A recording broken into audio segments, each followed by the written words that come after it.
नमस्ते दोस्तों, आपका स्वागत है मेरे चैनल धार्मिक एवं पुरानी कथाओं में। मैं आज फिर से आपके लिए एक और नई कथा लेकर के आई हूँ। आज की कथा मैं महाभारत से लेकर के आई हूँ, एकलव्य की कथा। तो चलिए शुरू करते हैं आज की कथा। यह महाभारत काल की बात है, जब भारत के एक जंगल में एकलव्य नाम का एक बालक अपने माता पिता के साथ रहता था। वह बहुत ही अनुशासित बालक था। उसके माता पिता ने उसकी परवरिश बहुत ही अच्छे संस्कारों के साथ की थी।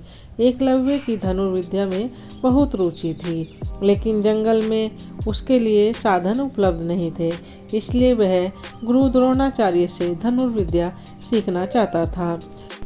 गुरु द्रोणाचार्य उन दिनों राजकुमारों अर्थात पांडवों और कौरवों को धनुर्विद्या सिखा रहे थे, और उन्होंने भीष्म पितामह को वचन दिया था कि वह राजकुमारों के अलावा किसी को भी धनुर्विद्या का ज्ञान नहीं देंगे।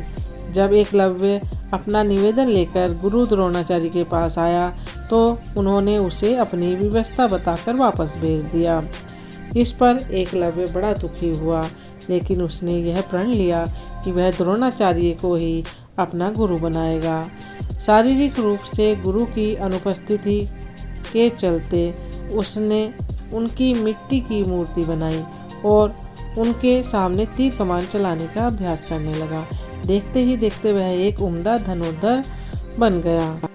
एक दिन की बात है, जब गुरु द्रोणाचार्य अपने शिष्यों के साथ धनुर्विद्या का अभ्यास करने जंगल की ओर आए तो उनके साथ एक कुत्ता भी था। उस समय एकलव्य भी जंगल में धनुर्विद्या का अभ्यास कर रहे थे। ऐसे में जब कुत्ते को जंगल के एक ओर से आवाज़ आई तो वह उस ओर भौंकने लगा, जिससे एकलव्य की एकाग्रता भंग होने लगी। उस वजह से कुत्ते को चुप कराने के लिए एकलव्य ने उनके मुंह में कुछ इस प्रकार बाण चलाए कि उसका भौंकना तो बंद हो गया और उसे कोई चोट भी नहीं आई। कुत्ता वापस द्रोणाचार्य के पास भाग गया।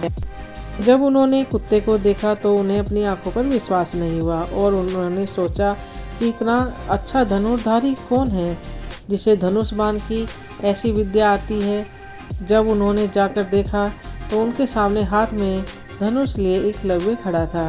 अपने गुरु को देखकर एकलव्य ने उन्हें प्रणाम किया। द्रोणाचार्य ने उससे पूछा कि उसने यह विद्या किससे सीखी, तो एकलव्य ने बताया कि वह किस प्रकार उनकी मूर्ति के सामने प्रतिदिन अभ्यास करता है।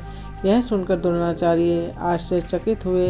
दरअसल गुरु द्रोणाचार्य ने अर्जुन को वचन दिया था कि उससे बेहतर धनुर्धारी कोई नहीं होगा, लेकिन एकलव्य की विद्या उनके इस वचन में बाधा बन रही थी। ऐसे में उन्हें एक युक्ति सूझी।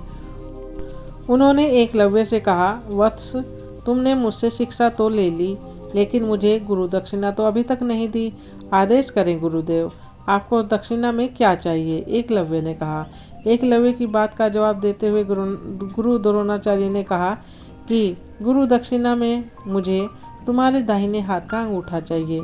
यह सुनकर एकलव्य ने तुरंत अपनी कृपाण निकाली और अपना अंगूठा काटकर गुरु द्रोणाचार्य के चरणों में रख दिया।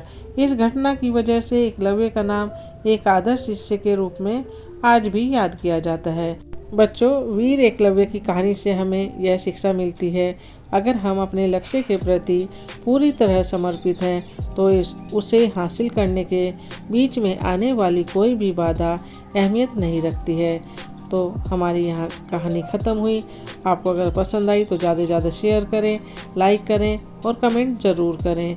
और जितने भी मेरे चैनल पर नए लोग जुड़े हैं, चैनल को सब्सक्राइब कर लें, बेल आइकन दबा लें, जिससे आने वाली वीडियो आपको मिलती रहे। आपका दिन मंगलमय हो और आने वाला वर्ष आपके लिए ढेर सारी खुशियाँ लेकर आए, मैं यही ईश्वर से कामना करती हूँ।